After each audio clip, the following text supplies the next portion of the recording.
Marcher dans les traces de ses parents n'est vraiment pas quelque chose de facile. On le voit parfaitement dans le sport. Être le fils ou la fille d'un grand sportif n'est pas forcément gage de qualité et de réussite. La pression médiatique, le poids du nom et l'attente des fans provoquent régulièrement des déconvenues pour des enfants pas forcément au niveau et bien trop souvent comparés à leurs aînés. En Formule 1, beaucoup se sont cassés les dents. Mick Schumacher, fils de Michael, Nelsinho Piquet, fils de Nelson, Michael Andretti, fils de Mario, David Brabham, fils de Jack, tous ont été des flops dans la catégorie et aucun n'a su répondre aux attentes. Mais tous ces exemples ont des contre-exemples parfaits. Jacques Villeneuve est par exemple devenu champion du monde, alors que son père Gilles n'a pas eu le temps d'avoir cette réussite. Et on pense également à un autre fils de pilote, Max Verstappen, qui a fait totalement disparaître le nom de son père, Jos Verstappen. Aujourd'hui, quand on parlera de Verstappen, on pensera automatiquement à Max et plus du tout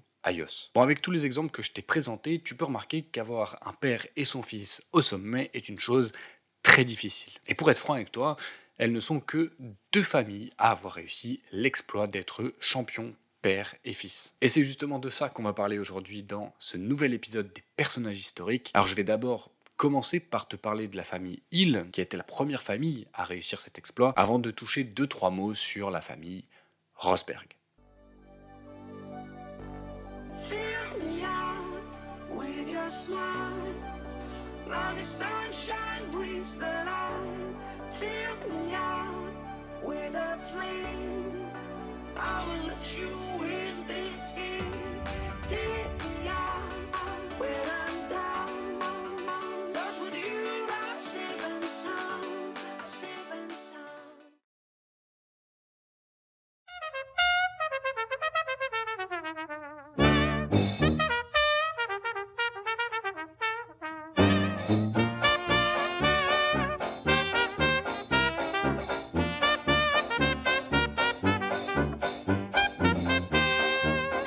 Le 15 février 1929, le monde voyait naître l'une des plus grandes légendes du sport automobile. Graham Hill naît à Londres dans une famille modeste et il va se tourner rapidement vers les études d'ingénieur. T'as cru que j'allais te dire le sport automobile, mais c'est pas du tout le cas. En fait, Graham, il est à des années-lumière du sport automobile. Lui, ce qui le fait kiffer, c'est l'aviron. Pas grand chose à voir avec la course auto. L'anglais, c'est un gars tranquille qui a travaillé dans la Royal Navy et qui va commencer à travailler également dans l'horlogerie. Et en fait, il va passer son permis à l'âge de 24 ans, et c'est à ce moment-là qu'il y a un collègue qui lui propose de tester une Cooper réglée pour la Formule 3. Et là, ça va être instantanément un coup de foudre. Graham veut faire que ça de sa vie et ne plus jamais toucher à une barre d'aviron. Crise de la quarantaine à 24 ans, Graham Hill, il veut tout plaquer pour vraiment se spécialiser, se professionnaliser dans ce domaine. Et pour l'anecdote, il a tellement adoré l'aviron qu'il va reprendre les couleurs de son club et les apposer sur son casque. C'est pour ça que tu as ces motifs assez particuliers sur le casque de l'anglais, noir avec des bandes blanches, qui font un rappel direct au club d'aviron dans lequel il était,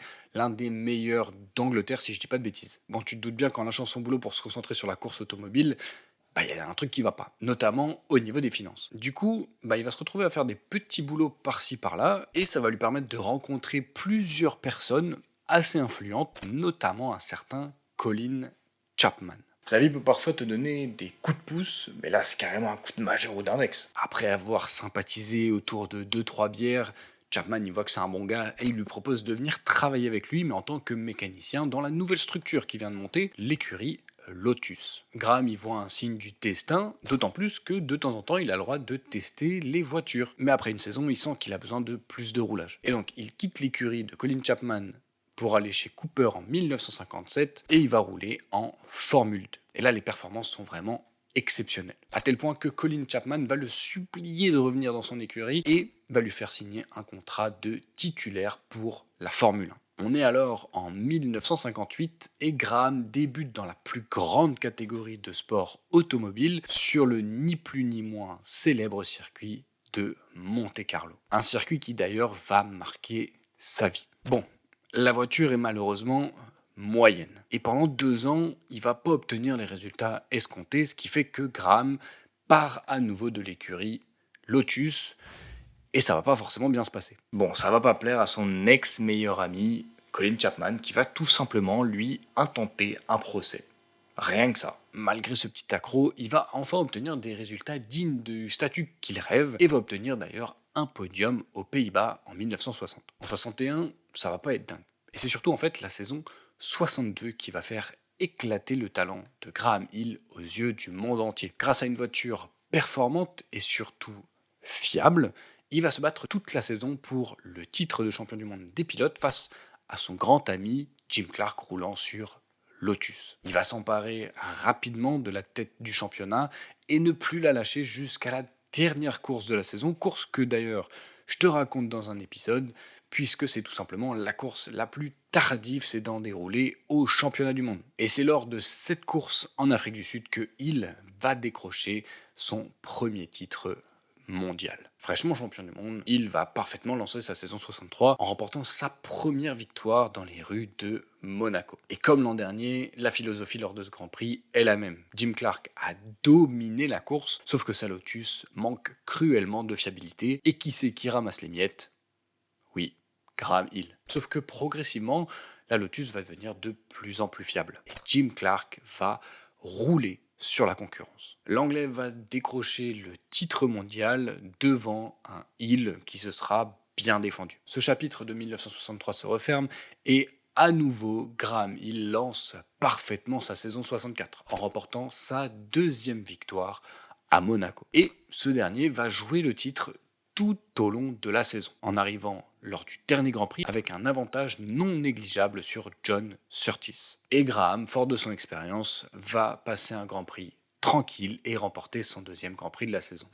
C'est faux. En effet, comme je le disais, Surtees et lui s'affrontent pour le titre lors du Grand Prix du Mexique et vers la mi-course, on trouve Graham Hill devant Lorenzo Bandini, coéquipier de John Surtees qui les suit. Sauf que dans un virage, Bandini se rate et vient frapper l'arrière de la BRM de Graham Hill qui part en tête à queue et qui voit du coup les deux Ferrari le passer. Si Surtees passe la ligne en deuxième position, le résultat est beaucoup plus amer pour Graham Hill qui termine seulement 13e. Alors que, sans l'intervention divine de Bandini, eh bien, nul doute que Hill aurait remporté son deuxième titre mondial. D'ailleurs, il ira de son petit commentaire un peu acerbe, Bandini a bien mérité son salaire. Si ça s'est bien passé pendant 3 saisons avec BRM, 65 et 66, ce ne sera pas la même tasse de thé. La BRM n'est vraiment pas au rendez-vous et Graham Hill doit se contenter de petites victoires par-ci par-là. Rien de transcendant, BRM est vraiment dépassé par les autres écuries et donc il décide d'aller tester un peu d'autres catégories et il va se retrouver en IndyCar pour participer pour la première fois aux 500 miles d'Indianapolis et ça va se terminer par une incroyable victoire dès sa première participation. Le gars est vraiment trop fort. BRM, ça fonctionne plus et il veut clairement changer d'air. A contrario, chez son super pote Colin Chapman, les choses bougent également. Si auparavant Lotus recrutait des pilotes de faible, moyen niveau pour ne pas être dans les pattes du double champion du monde Jim Clark, le nouveau motoriste Ford exige 2 pilotes d'excellent niveau au volant des Lotus. Et donc, Chapman et Hill vont s'asseoir autour d'une table, discuter, régler leurs différends et finir par signer un contrat pour la saison 1967. Les deux Anglais vont tirer vers le haut l'écurie Lotus qui souhaite retrouver sa place au sommet après une saison 66 décevante. S'ils sont finalement battus par les Brabham au classement, Jim Clark termine quand même 3e du championnat grâce à une meilleure fiabilité que son coéquipier. Brabham est un peu sur le déclin, là où Lotus, avec ses 2 champions du monde, n'arrête pas de progresser. 68 doit être une grande saison avec un Clark plus que jamais favori. La saison de Hill en 67 a vraiment pas été bonne. Et à presque 40 ans, on comprend que Graham est vraiment au bout de sa carrière. Les performances ne sont pas au rendez-vous, il est très en deçà de son coéquipier et il ne devrait pas y avoir de combat en 68. Malheureusement, une tragédie va frapper la Formule 1. Après une victoire lors de la première épreuve de la saison, Jim Clark s'en va participer à une course de Formule 2 sur le circuit d'Hockenheim et il décède. Tous les espoirs vont alors reposer sur Hill et l'Anglais va faire de son mieux pour tenter de décrocher un 2e titre mondial, égalant alors son grand copain, feu Jim Clark. Tu t'en doutes, Lotus perd son meilleur élément, Graham Hill perd son ami.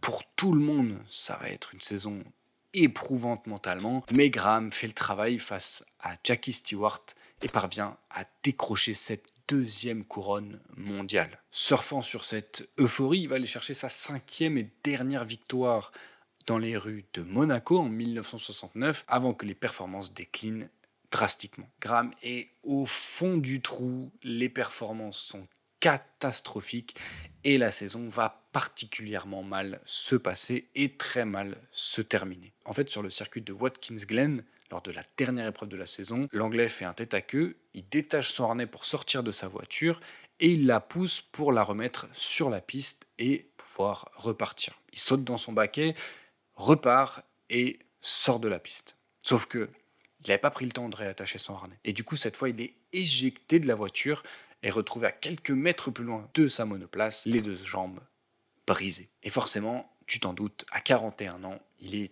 très difficile de revenir au top niveau.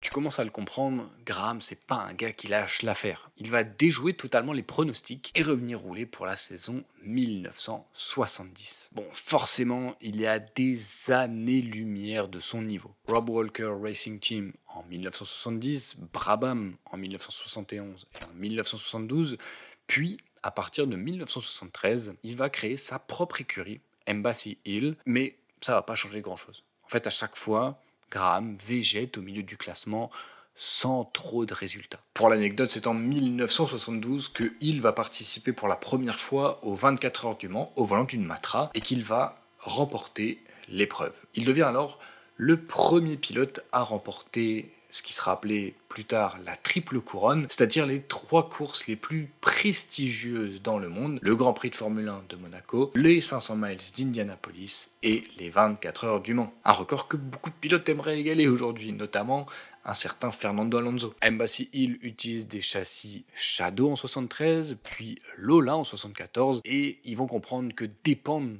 d'un constructeur de châssis, c'est jamais forcément très bon. En fait, si tu construis pas un châssis, il est très difficile de le comprendre. Du coup, à partir de 75, Embassy Hill va faire tous les éléments de sa voiture, sauf le moteur bien évidemment, et ça va payer. La GH1 fait ses débuts au Grand Prix d'Espagne 1975, et les jeunes pilotes que sont Alan Jones et Tony Bryce performent.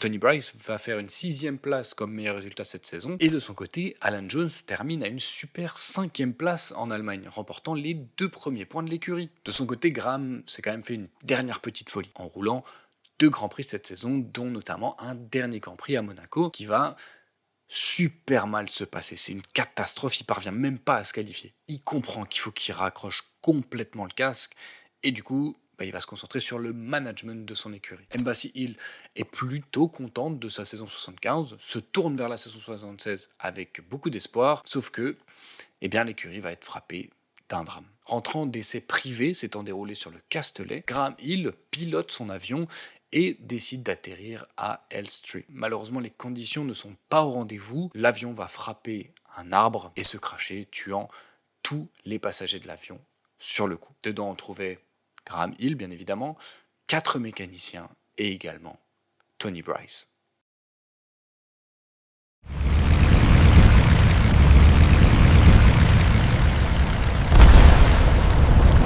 Lorsque son père décède, Damon a 15 ans. C'est un choc, évidemment, pour toute la famille. On ne peut pas imaginer la détresse d'un adolescent perdant son papa. Mais on ne peut pas non plus oublier tout ce que va subir la femme de Graham Hill, Beth, après le décès de son mari. Et là, ça va être une grosse épreuve. Déjà, tu perds ton mari, et en plus de ça, toutes les familles des personnes étant tuées dans le crash d'avion vont se retourner contre elle. Du fait de la mauvaise visibilité, les aiguilleurs vont demander à Graham de poser son avion à Luton, qui est plus sécurisé dans des conditions pareilles. Sauf que Graham, il n'a pas envie, parce que tout le monde est garé à Elstree.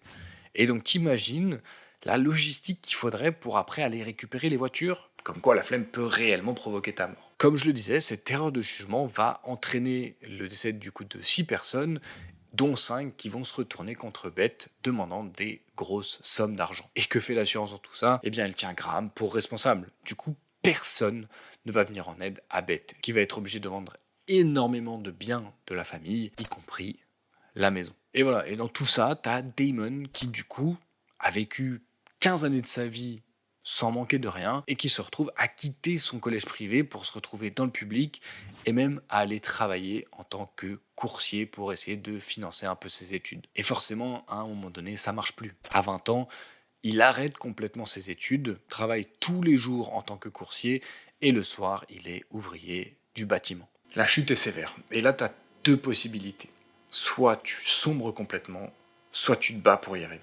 En 1981, Damon a 21 ans et il décide de faire all-in sur une carrière de pilote moto. Au cours des 2 saisons qu'il effectue, il va plutôt bien performer, remportant notamment le titre de champion en 300 cm3 et prenant quelques victoires dans la catégorie supérieure. Et quand je dis quelques victoires, c'est une quarantaine. Le gars est plutôt bon, mais pourtant, quand Damon fait une introspection sur lui-même, il a l'impression d'avoir atteint un plafond de verre. Sa mère, peu rassurée, lui demande d'arrêter la moto, qu'elle juge beaucoup trop dangereux, et lui dit tourne-toi plutôt vers la course automobile, c'est beaucoup plus sécurisé. Damon débarque alors au Volant Elf en 1983 et il donne un peu l'impression d'être un gars qui est là juste pour faire plaisir à sa mère. Tu vois, il a cette fibre de pilote, il est bon, hein, mais il manque clairement d'envie. Pourtant, son chef instructeur est clair sur le sujet Damon. L'anglais a énormément de talent, mais il ne s'en donne pas les moyens. Un peu par dépit, l'anglais va participer à la Formule Ford 1985, il va réaliser une saison bonne, sans forcément trop d'exploits, et il envisage un passage en Formule 3 britannique en 86, mais voilà, en continuant un peu de subir la situation. Et il y a un élément qui va tout changer dans la carrière de Damon, et surtout dans son mindset. C'est le décès de son coéquipier Bertrand Fabi lors de cette saison 85. Mentalement, ça va le retourner, et il se dit j'ai pas le droit d'abandonner et j'ai pas le droit de me comporter comme ça alors que tout le monde rêve de faire ce métier. Il va désormais tout donner pour y arriver. Il passe en F3000 chez Jordan à partir de 1988 et va y rester 4 saisons. Et le constat est sans appel. 29 courses, 0 victoire. Il a 31 ans et semble être perdu pour la course automobile. Et c'est à ce moment-là que Williams vient le chercher pour être pilote-essayeur. On est en 1992 et ce contrat de pilote-essayeur va également propulser Damon chez Brabham en tant que pilote titulaire, 20 ans après le dernier Grand Prix de son papa avec cette écurie. Et si à l'époque Brabham était une écurie qui était plutôt dans le top, les choses ont vraiment bien changé. L'écurie est au bord de la faillite et va même fermer ses portes après le Grand Prix de Hongrie 1992. Damon va pouvoir se montrer, faire de plutôt bonnes performances avec l'écurie, en marquant notamment leur dernier point, mais il ne pourra pas empêcher l'écurie de définitivement disparaître. Pour l'anecdote, il va effectuer son premier départ en Formule 1 chez lui, en Grande-Bretagne, dans l'anonymat le plus total, ce qui va d'ailleurs un peu le dégoûter, et c'est normal. Après une demi-saison chez Brabham et 2 en tant que pilote-essayeur chez Williams, l'écurie de Grove va enfin passer le step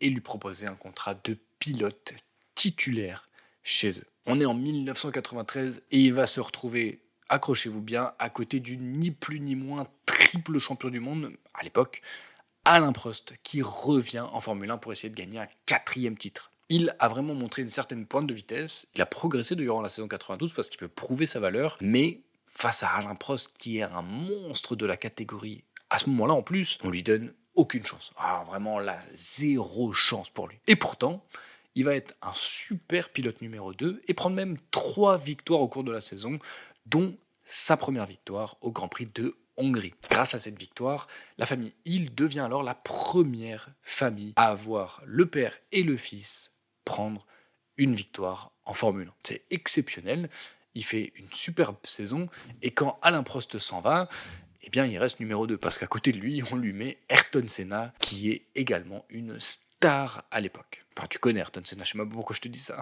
Super zéro du fait du gros zéro sur sa voiture, et pas vraiment apprécié par Frank Williams, qui veut pas du coup le mettre pilote numéro 1. En 93, c'est pas Frank Williams qui a décidé de signer Damon Hill, c'est Patrick Head, l'un des bras gauche de l'anglais. Et en 94, il est hors de question pour Frank Williams de donner les clés de l'écurie à Damon Hill. C'est pour ça que Senna est recruté. Déjà, il devait arriver en 93, mais Prost avait mis son veto. Et à nouveau, on demande à Damon Hill de faire le porteur d'eau dans cette saison 94 pour Ayrton Senna. Sauf que tu connais l'histoire, Senna décède à Imola. Et à ce moment-là, du coup, Hill, qui vivait un petit peu sa vie pépère de numéro 2 et qui prenait les victoires par-ci par-là, il est propulsé pilote numéro 1. Au grand désarroi de Frank Williams, qui, absolument pas convaincu du talent de l'anglais, va aller chercher un autre anglais moustachu, super pote avec Frank Williams, Nigel Mansell. Il va le mettre dans la voiture et il va dire à Mansell, va me chercher ce titre, je veux pas voir le titre filer dans les bras de Schumacher.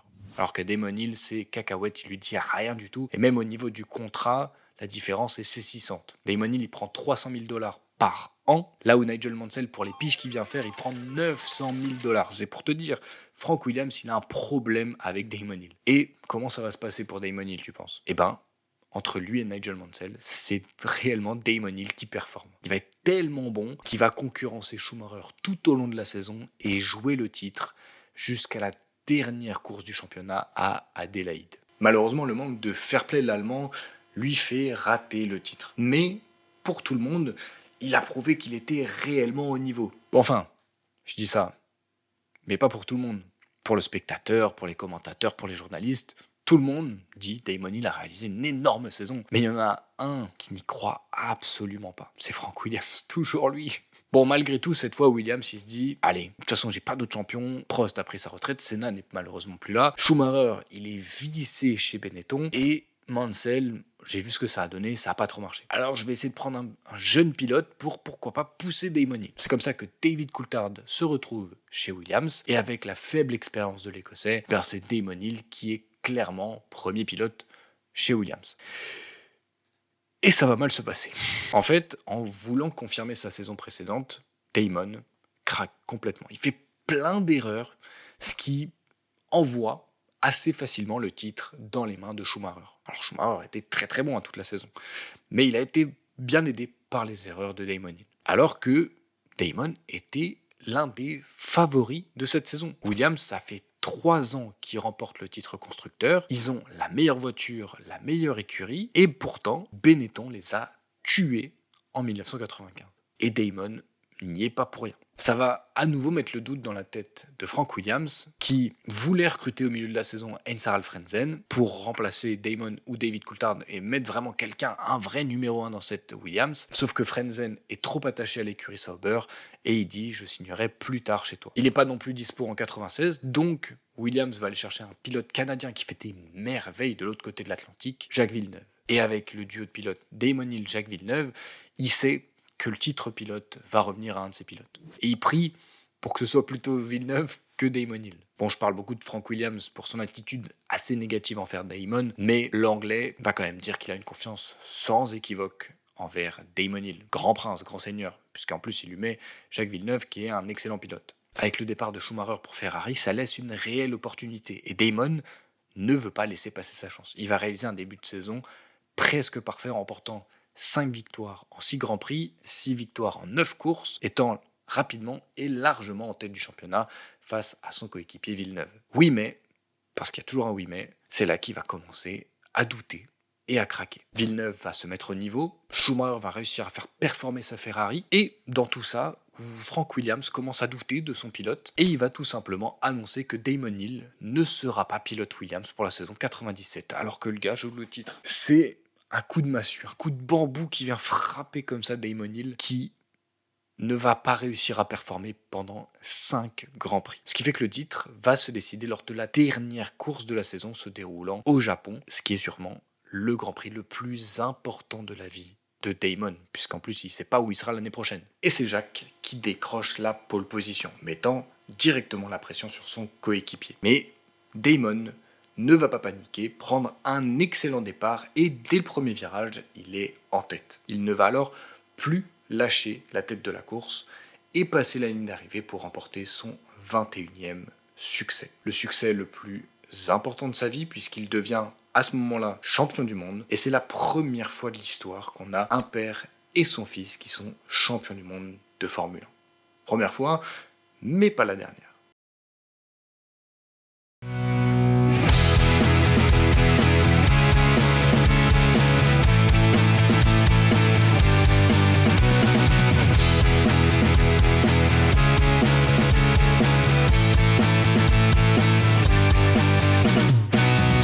j'avais fait cette vidéo avant 2016, ce serait tout simplement arrêté là. Sauf qu'entre-temps, une autre famille est rentrée dans les livres d'histoire de la Formule 1. Et cette famille, c'est la famille Rosberg. On est en 1982 et Keijo Rosberg dit Keke Rosberg est un pilote finlandais sans réelle référence. Ça fait 4 ans qu'il est en Formule 1 et il n'a pas réussi à faire mieux qu'une 3e place obtenue en Argentine en 1980. Certes, c'était sur une modeste Fittipaldi, mais sinon, il n'y a vraiment rien à se mettre sous la dent. Et c'est alors qu'il va se retrouver recruté par Williams à 33 ans, de façon assez improbable et sur un énorme coup de chance. En effet, Frank Williams, décidément toujours lui, pensait parvenir à convaincre Alan Jones de ne pas prendre sa retraite. Raté. À l'époque, Williams est tout simplement l'écurie championne du monde des constructeurs en titre. Aux côtés de Reutemann, détesté par l'écurie de Grove, Rosberg fait pâle figure. Cependant, le Finlandais va se retrouver à la place de pilote numéro 1, car après 2 Grands Prix, Reutemann a un terrible accident qui le pousse à prendre sa retraite. Et là tu te dis, mais c'est quoi cette histoire de malade? Qu'est-ce que tu es en train de nous raconter, PS? Enfin, je te jure que c'est vrai. Le gars arrive chez Williams parce qu'il n'y avait plus que lui sur le marché et qu'il s'attendait à faire revenir Alan Jones. Au bout de 2 Grands Prix, Reutemann est out de l'écurie et du coup, Rosberg se retrouve premier pilote de l'écurie championne du monde. Mais c'est un truc de fou. Et si à tout ça, t'ajoutes le fait que les 2 pilotes Ferrari vont avoir des accidents tragiques, tuant Gilles Villeneuve et blessant gravement Didier Pironi, Rosberg se retrouve à jouer le titre de champion du monde. Sa voiture est fiable, contrairement notamment à la Renault, elle est performante et Rosberg est régulier. Il va d'ailleurs remporter lors de cette saison sa première victoire en carrière lors du Grand Prix de Suisse. Et à la fin de la saison, contre toute attente, il a déjoué tous les pronostics, mais Keke Rosberg est champion du monde. Lors du titre de son papa, Nico Rosberg n'est pas encore né. Il découvrira les exploits de son paternel 3 ans plus tard et arrivera en Formule 1 en 2006. Alors je vais pas te refaire la carrière de Nico Rosberg parce que j'ai fait une vidéo spéciale sur le pilote allemand que je te laisse aller voir, mais tout ce qu'il y a à savoir c'est qu'au terme d'une saison phénoménale en 2016, Nico Rosberg bat son éternel rival Lewis Hamilton et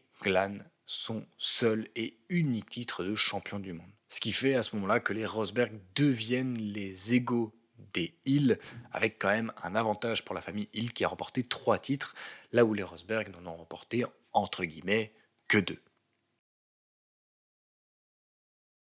Comme je le disais au début de la vidéo, la Formule 1 n'est pas forcément une histoire de famille. Ou en tout cas, il est très compliqué de marcher dans les traces de son paternel. Pourtant, 2 d'entre eux ont réussi à atteindre les attentes du public. Si pour Nico il était assez simple de faire mieux que son père, étant notamment chez Mercedes et avec un Keke Rosberg qui n'a pas la meilleure carrière en Formule 1, pour Damon c'est tout autre. Son père est une légende de la Formule 1, 5 fois vainqueur du Grand Prix de Monaco, vainqueur de la triple couronne et surtout double champion du monde. La pression était énorme, mais il a su ouvrir la voie, prouvant à tout le monde qu'être le fils de n'était pas forcément synonyme d'échec. Les Hill ont été des précurseurs et avec les Rosberg, ils marqueront à jamais l'histoire de la Formule 1. Voilà, c'est la fin de cette vidéo, j'espère qu'elle t'aura plu. J'adore la série des personnages historiques parce que c'est vraiment des histoires hors du commun que je te raconte et qui sont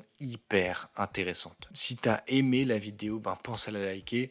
Pense à t'abonner et à activer la cloche pour pas louper la suite. Dis-moi dans l'espace commentaire quelle serait la prochaine famille qui pourrait rejoindre les Hill et les Rosberg. Voilà, je te laisse me dire tout ça en commentaire. Je t'invite également à me rejoindre sur tous mes réseaux sociaux qui s'affichent à l'écran. Et si tu veux voir d'autres histoires de la Formule 1, eh bien à droite et à gauche, tu trouveras d'autres vidéos à voir ou à revoir. Et moi je te dis au revoir et à la prochaine. Ciao.